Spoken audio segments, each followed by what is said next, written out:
Merhaba arkadaşlar, kanalıma hoş geldiniz. Bugün şöyle orta kalınlıkta ihraç fazlası bir ipim var. Bununla harika bir model başlayacağız. Şişlerim 3,5 numara. Modelimiz oldukça güzel ve kolay bir model. Umarım siz de beğenir, benimle yaparsınız. Yapım aşamalarına geçmeden önce kanalıma abone değilseniz abone olup videolarımı da beğeniyorsanız beğeni yapmayı, yorum yapmayı, beni desteklemeyi unutmayın. Ayrıca kanalımdaki katıl butonuna da tıklayarak kanalıma üye olabilirsiniz. Şimdiden hepinize teşekkürler. Dilerseniz yapım aşamalarına geçelim. İlmeklerimi çıkardım. Bu model için ilmek sayısı 2 ve 2'nin katları. Yani çift sayıda olması gerekiyor ilmeklerimizin. Yapacağımız örgüye göre bu şekilde ilmeklerimizi ayarlayıp modelimizi tam kurabiliriz. Hemen modeli kurmaya başlıyorum. Birinci sıra ön yüzündeyim. Kenar ilmeğimi örmeden aldım.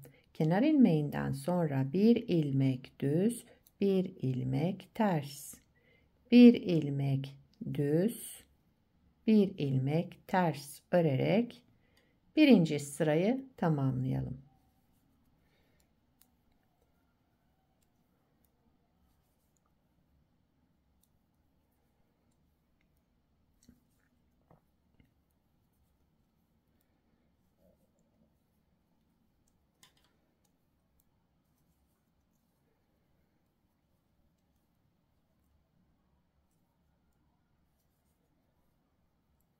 Evet, son ilmeğimi de ters ördüm. Kenar ilmeğimi düz ördüm. İkinci sıra arka yüzündeyim. Kenar ilmeğimi örmeden aldım. Kenar ilmeğinden sonra düzlerimi düz, terslerimi ters örüyorum. Yani bakın bir düz, bir ters, bir düz, bir ters diye devam ediyoruz. 3 sırayı bu şekilde tamamlayacağız. Şimdi ikinci sıra ön yüzündeyim.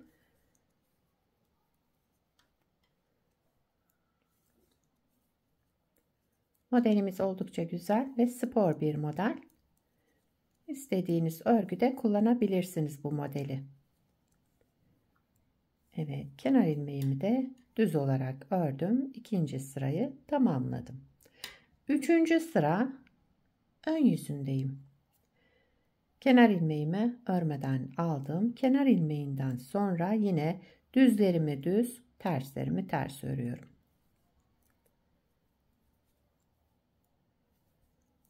Şöyle. Modelimiz 6 sıradan oluşmakta. Ve bu 6 sıranın tekrarını yapacağız.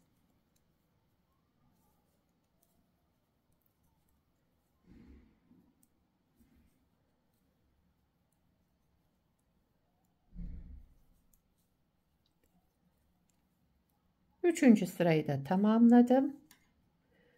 Dördüncü sıra arka yüzündeyim. Kenar ilmeğimi örmeden aldım. Kenar ilmeğinden sonra ikinci ilmeğim, bakın 1 2 ikinci ilmeğimin arka boşluğundan şöyle girerek bir ilmek çıkardım, aldım. Daha sonra sıradaki şu iki ilmeğimin ikisini bir düz örerek kestim, tek ilmeğe düşürdüm. Bu aradan çıkardığım ilmeği tekrar sol şişime aldım. Diğerini çıkardım. Bunu tekrar sağ şişime aldım, ördüğüm ilmeği. Aradan çıkardığım ilmeği de tekrar ördüm. İkinci ilmeğin arka boşluğundan bir ilmek çıkartıp alalım şöyle. Daha sonra sıradaki iki ilmeğimizi düz örerek keselim, tek ilmeğe düşürelim. Bu aradan çıkardığımız ilmeği tekrar sol şişimize alalım. Diğer ilmeğimizi de sağ şişime aldım. Sol şişime aldığım ilmeğimi tekrar düz olarak ördüm. Bir ilmek çıkardım ikinci boşluktan. Sıradaki iki ilmeğimi düz ördüm, kestim. Bu çıkardığım ilmeği şöyle önden sol şişime aldım. Arka taraftan da ördüğüm ilmeği sağ şişime aldım. Tekrar aradan çıkarttığım ilmeğimi düz olarak ördüm. Dördüncü sıra arka yüzünde ilmeklerimizi bu şekilde yaparak devam ediyoruz.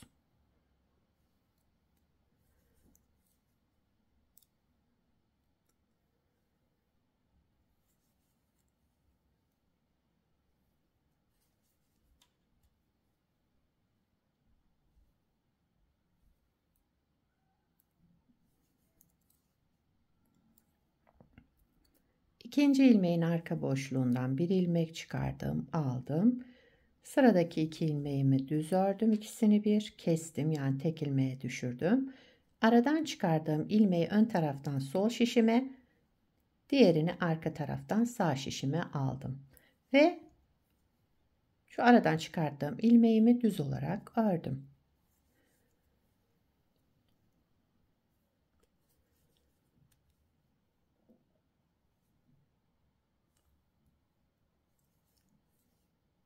Son 2 ilmeğim, ikinci ilmeğin arka boşluğundan bir ilmek çıkardım, aldım. Daha sonra sıradaki 2 ilmeğimi düz örerek kestim. Aradan çıkardığım ilmeğimi tekrar sol şişime geçirdim ve bunu düz olarak ördüm. Kenar ilmeğimi de düz ördüm. Dördüncü sırayı tamamladım. Beşinci sıra ön yüzündeyim.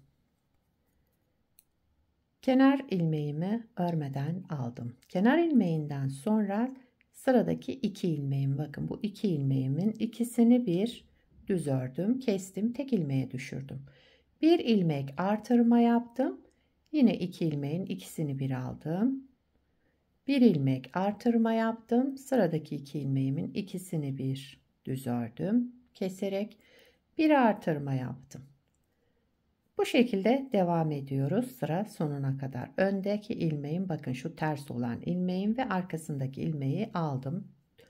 Düz örerek tek ilmeğe düşürdüm. Daha sonra bir artırma yaptım. Önce kesme işlemi, daha sonra artırma. Önce kesme işlemi, daha sonra artırma. Son 2 ilmeğim kaldı. Bunu da kestim.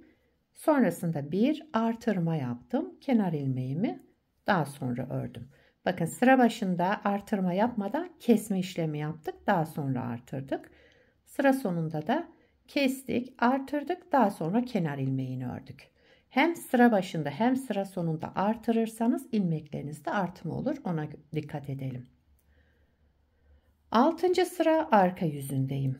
Kenar ilmeğimi örmeden aldım. Kenar ilmeğinden sonra şu artırma yaptım. Yani ajurlu ilmeğimi düz ördüm. Diğerini ters örüyorum. Zaten bakın ilmeğim tersti, yine ters ördüm.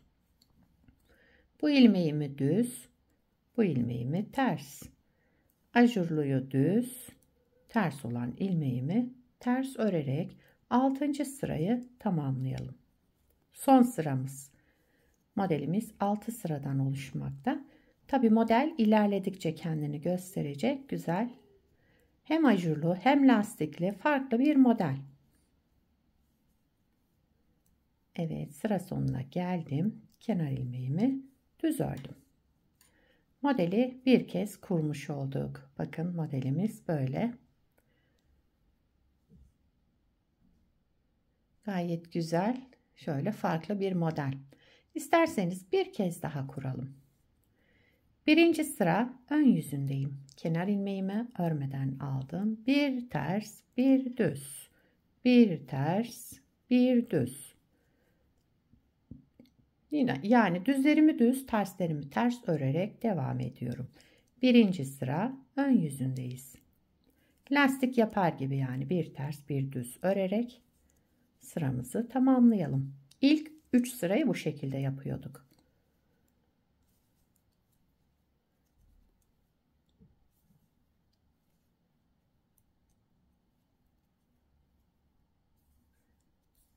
Evet.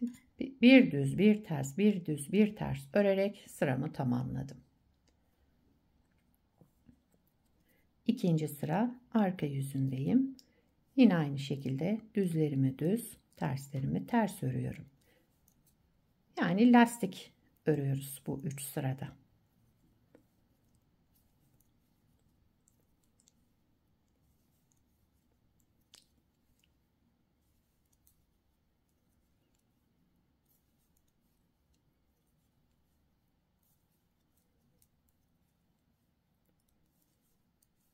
Evet, sıramı tamamladım. Üçüncü sıra ön yüzüne geçtim.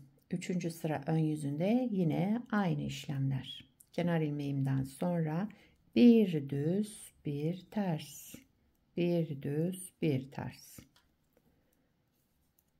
Bu sırayı da böyle tamamlayalım. Dördüncü sıra arka yüzünde şu aradan ilmek çıkardığımız işlemi yapacağız.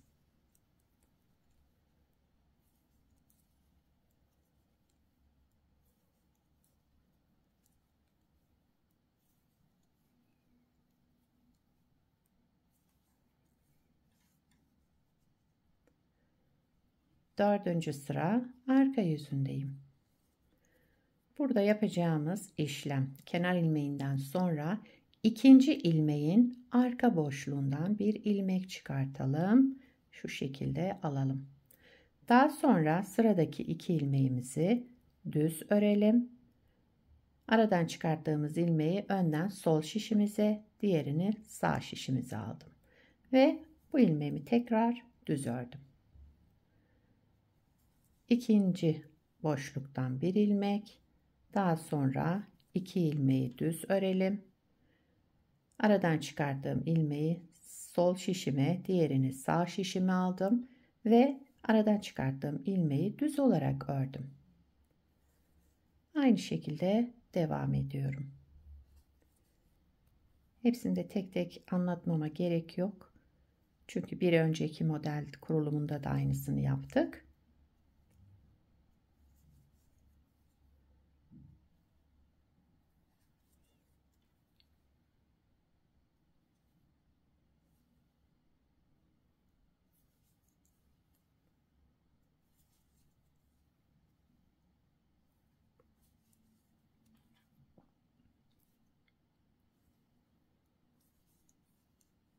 Evet. İkinci ilmeğimin arka boşluğundan bir ilmek çıkardım, aldım. Sıradaki iki ilmeğimi düz örerek kestim. Aradan çıkardığım ilmeğimi sol şişime, diğerini sağ şişime aldım ve bu aradan çıkardığım ilmeğimi düz olarak ördüm.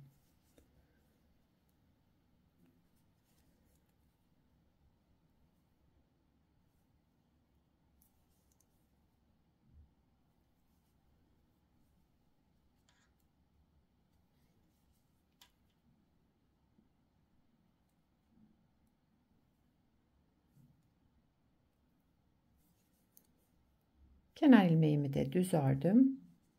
Dördüncü sırayı tamamladım. Beşinci sıra ön yüzüne geçtim. Şimdi ilmeklerimi çift çift alıp aralarda artırma yapacağım. Kenar ilmeğinden sonra gelen iki ilmeğimi düz ördüm, tek ilmeği düşürdüm. Devamında bir artırma yaptım. Önce kesme işlemi, daha sonra artırma.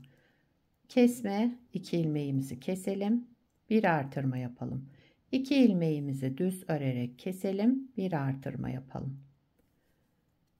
Beşinci sıramızı da bu şekilde tamamlayalım.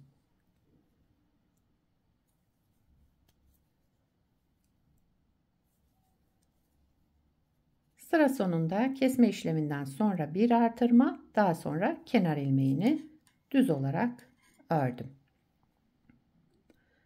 6. sıra arka yüzündeyim. İlmeklerimi kenar ilmeğinden sonra bu artırma yaptığım ilmeği düz, diğer ilmeğim zaten ters olarak ördüm. Bir düz, bir ters. Bir düz, bir ters örerek devam edelim. Evet, modeli iki kez kurduk arkadaşlar. Bakın şöyle model böyle devam edecek. Bir parçada daha önce yaptım, hazırladım. Hemen onu gösteriyorum size. Modelin ilerlemiş hali bu şekilde.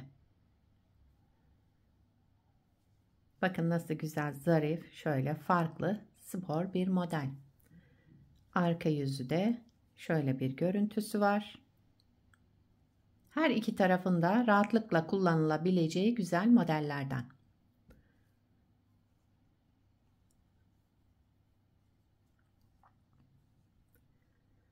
Bu modelle etol şal yapabilirsiniz. Atkı, bere, süveter, hırka, yelek, bebek battaniyesi, yani her türlü örgülerinizde kullanabileceğiniz güzel farklı modellerden. Yapımı da oldukça kolay. Sizler de nelerde kullanacaksınız bu modeli, onları yorumlarda belirtirseniz sevinirim arkadaşlar. Beni buraya kadar izlediyseniz bir beğeni yapmayı, yorum yapmayı, beni desteklemeyi unutmayın.